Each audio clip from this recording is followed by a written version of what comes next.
Welcome back to my series called Improv Advice. This is Improv Advice number 3, and today we're talking about a C7 jam track that I made. We're going to use C Mixolydian, C Major, and C Minor Pentatonic to play over this track. Stay tuned.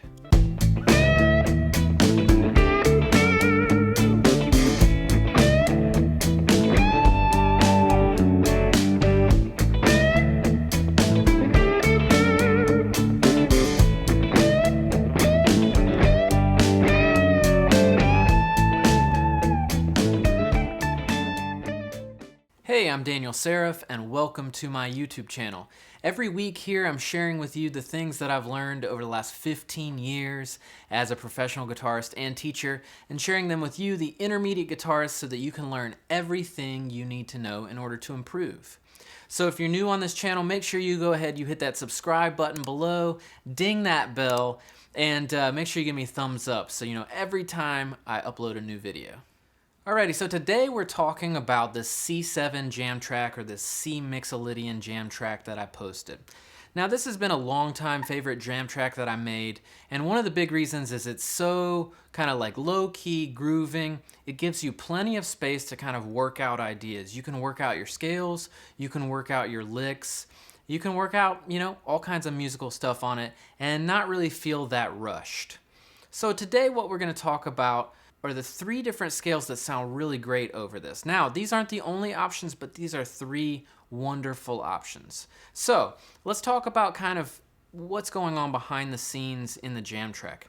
We're playing over a C dominant 7 chord. And in its basic form, a C dominant 7 chord is C, E, G, B flat. Now, a lot of you might know big chord shapes of C dominant 7. Totally cool. It doesn't matter what chord shape, it'll sound great over it. Now, because it's kind of this Mixolydian context, what that allows is we could actually, if we wanted to, we could play a 9 and use that kind of extension on it. Or you could even use a 13, and those will sound great. You could use some other fancier stuff. Not going to deal with that in this lesson. Again, just C dominant 7, C dominant 9, or C9, or even C13. Okay, so with that chord context and everything going on with the bass line and the 2 guitar parts, essentially we have 3 scales that will work really, really well over this. Number 1, I think the C Major Pentatonic scale works really beautifully over this. One of the big reasons is the C Major Pentatonic scale contains the 1, the 2, the 3, the 5, and the 6. And those will all really work beautifully with this C7 chord. Let me demonstrate that here.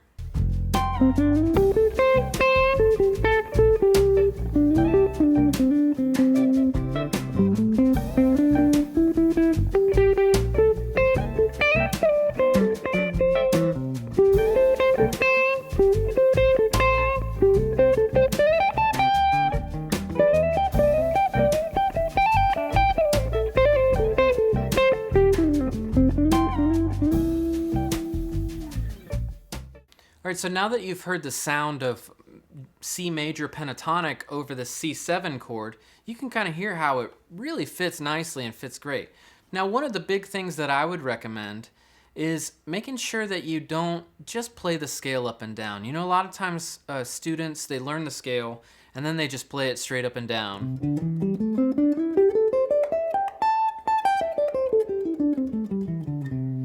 It's not going to sound that great. So one thing I recommend right away is just don't start at the bottom, meaning don't start on the thick strings. Instead, maybe start in the middle, like say the 10th fret of the D string. Change direction more frequently. And then also I think applying some things like some slides or hammer-ons and pull-offs, instantly all of a sudden you're playing music rather than just playing the scale up and down. So like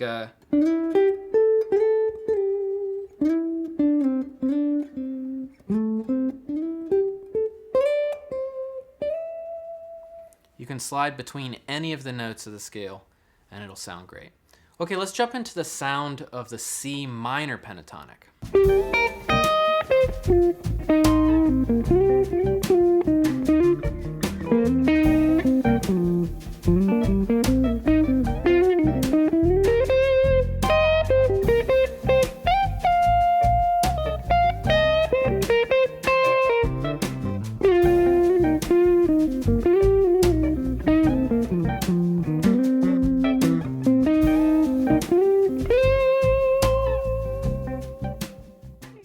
So there you just heard the sound of the C minor pentatonic on the track. And what you might notice is that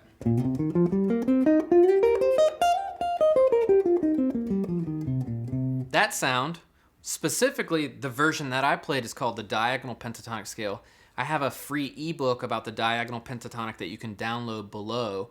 30 pages. This tells you all about how to play the pentatonic across the entire guitar neck really easily using the diagonal concept. I super recommend that, so make sure you check that out.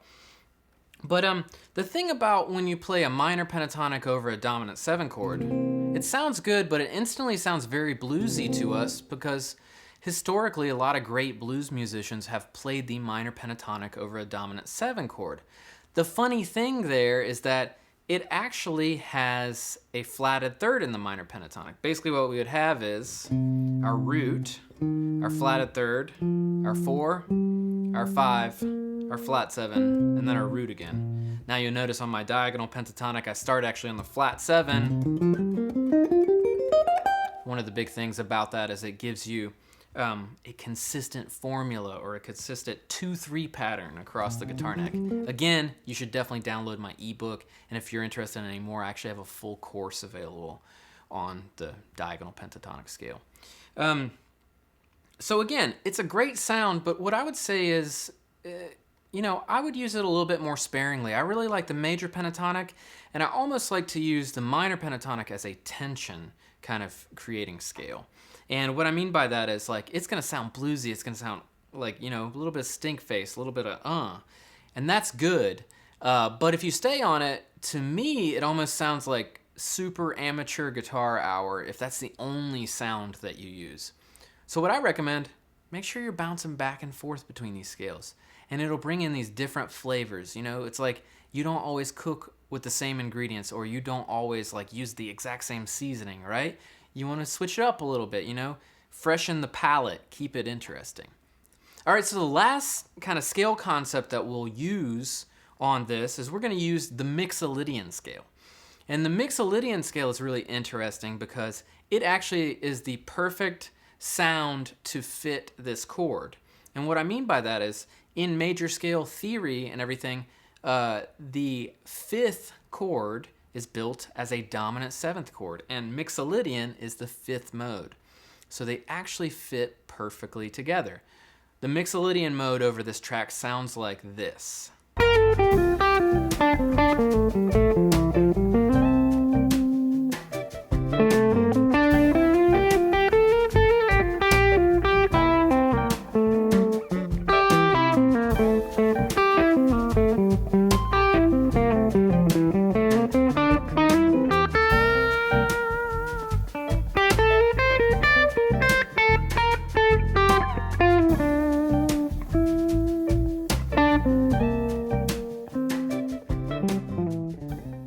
Okay, cool. So you heard the Mixolydian mode. Now, if you have any questions about the major pentatonic, the minor pentatonic, or this Mixolydian mode, feel free to post down below. I'm happy to answer any questions on my channel always. I hope you guys are free to ask anything about this stuff. So the Mixolydian mode, you might notice it has 7 notes instead of just 5 like the pentatonic. Okay, and so that gives us a little bit more flavor and a little bit more color. One interesting thing about the Mixolydian mode is that Mixolydian is just like a major pentatonic scale with an added 4th and flatted 7th, right? So they actually are kind of like really very related. Now, one thing I would recommend, there's one note in this scale. It's actually also in the minor pentatonic scale as well. And it's a note that you don't necessarily want to land on. What note is that? That's the 4th note of the scale. Now, if you land on this while you're playing on this track, it really sounds like it wants to resolve. All other notes in the scale, the other 6 notes, are going to sound really nice and you'll really enjoy landing on them. Some of them are more colorful than others. But the 4th is really not the best to land on. So make sure if you're using this scale, note where the 4th is, right? Which in this key is F. F is the 4th. And and try not to land on that. Instead, use it as a passing tone, meaning passing tone, you could pass through it, okay?